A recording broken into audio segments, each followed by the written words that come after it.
বাইচা থাকতে নিকৃষ্ট কয়, মরলে শ্রেষ্ঠ পদক পায়।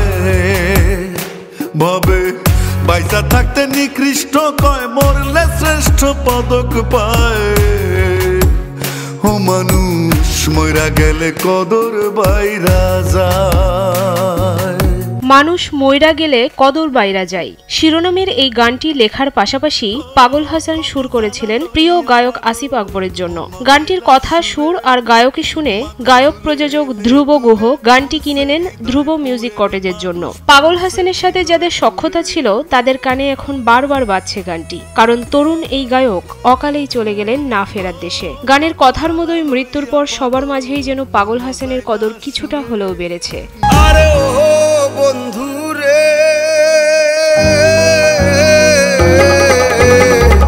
নদীর বুকে চাঁদে খেলায়, জলের বুকে পাগল হাসানের বুকেতে দুঃখ সীমাহীন।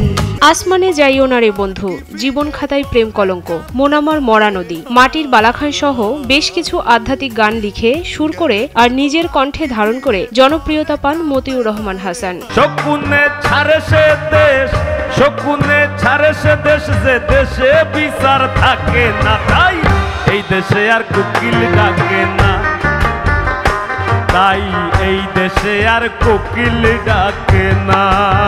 পাগল হাসান আমাদের অমূল্য সম্পদ সুনামগঞ্জের, তাকে আমরা খুব অল্প সময় পেয়েছি। তিনি খুব অল্প সময়ে আমাদেরকে ছেড়ে চলে গেছেন। তার অনেক গান সৃষ্টি হয়েছে, তা বাংলাদেশের অনেক গুণী শিল্পীরা তার গান গেয়েছেন। তিনি একাধারে শিল্পী, সুরকার এবং গীতিকার ছিলেন। আমরা সুনামগঞ্জের সংস্কৃতি কর্মীরা তার মৃত্যুতে গভীরভাবে শোকাহত।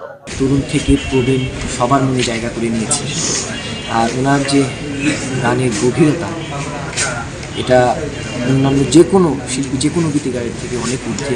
বৃহস্পতিবার সুনামগঞ্জের দোয়ারাবাজার উপজেলায় একটি অনুষ্ঠানে অংশ নিয়ে বাড়িতে ফিরছিলেন মতিউর রহমান হাসান ও তার সঙ্গীরা। ভোর 6টার দিকে ছাতকের সুরমা সেতু এলাকায় যাত্রীবাহী একটি বাসের সাথে মুখোমুখি সংঘর্ষ হয় হাসানকে বহনকারী অটোরিকশার। ঘটনাস্থলেই মারা যান পাগল হাসান নামে খ্যাত তরুণ এই গায়ক, গীতিকার, সুরকার। গায়ক হাসানের মরদেহ সুনামগঞ্জে তার নিজ বাড়িতে পৌঁছার পর পুরো এলাকায় শোকের ছায়া নেমে আসে। মতিউর রহমান হাসান স্ত্রী ও 2 ছেলে রেখে গেছেন। স্মৃতি